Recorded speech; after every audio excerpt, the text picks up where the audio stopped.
তার চাইতেও একটা অস্বস্তিকর পরিস্থিতি সৃষ্টি হয়েছে ওই এসএসসি ভবনের সামনে।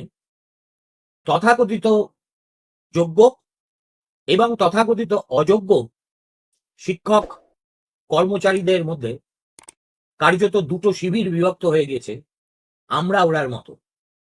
তাদের মধ্যে ঘন ঘন উত্তপ্ত বাক্য বিনিময় হচ্ছে। গতকাল রাতে শুনলাম এই যোগ্য শিক্ষকদের আন্দোলনের একটা বড় মুখ চিন্ময়, তার গালে নাকি সপাটে একজন অযোগ্যকেও চড়ও মেরে দিয়েছে।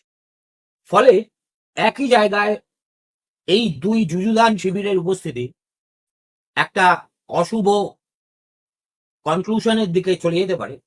এটা বুঝতে পেরে এই যোগ্য শিক্ষকরা স্থির করেছেন তারা আপাতত ওখান থেকে বিদায় হবেন এবং শহীদ মিনারে তাদের যে আন্দোলন চলছে সেখানে নোশনালি প্রতিবাদটা তারা চালিয়ে যাবে।